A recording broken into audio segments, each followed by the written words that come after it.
I would like to begin this presentation with the words of Ludwig Wittgenstein, which appear as the epigraph of my thesis.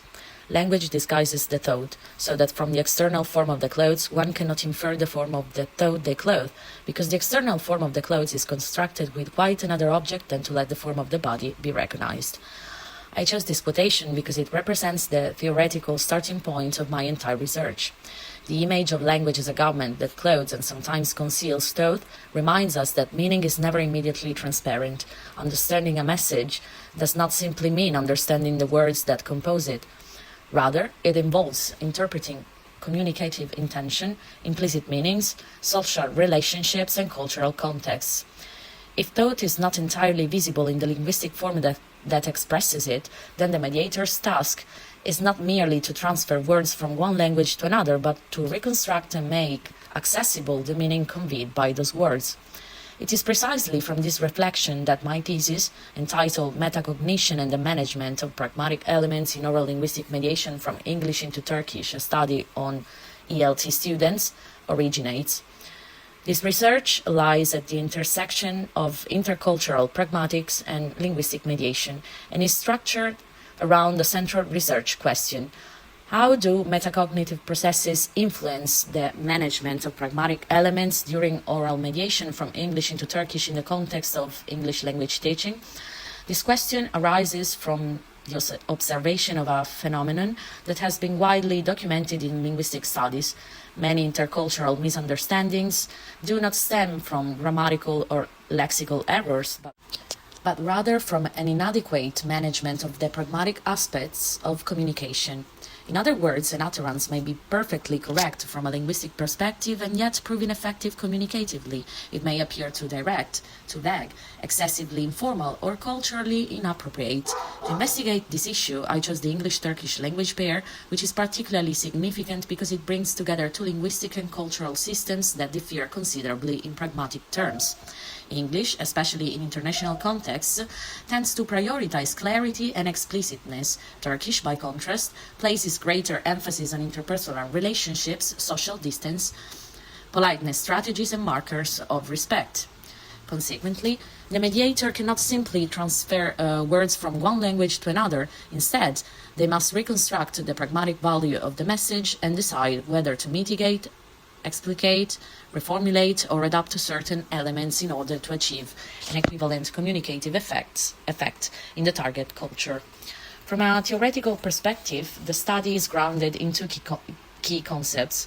The first is pragmatics, understood as the study of meaning contexts. Following the tradition initiated by Grice and subsequently developed within intercultural pragmatics, communication is viewed as an inferential process in which interlocutors constantly interpret not only what is explicitly said, but also what is implied.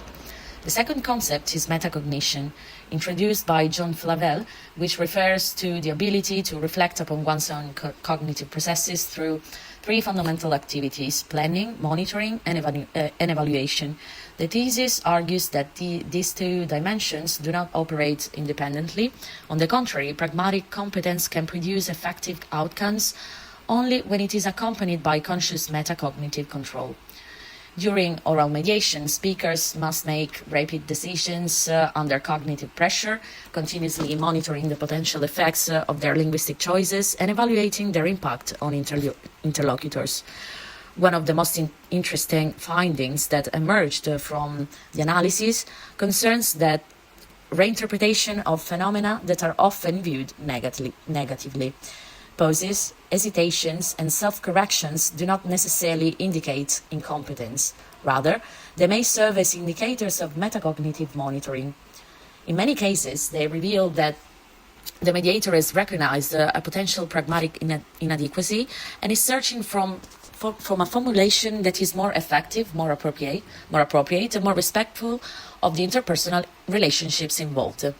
From a pedagogical perspective, the study proposes a three-phase model consisting of metacognition preparation, oral mediation simulations, and guided reflection.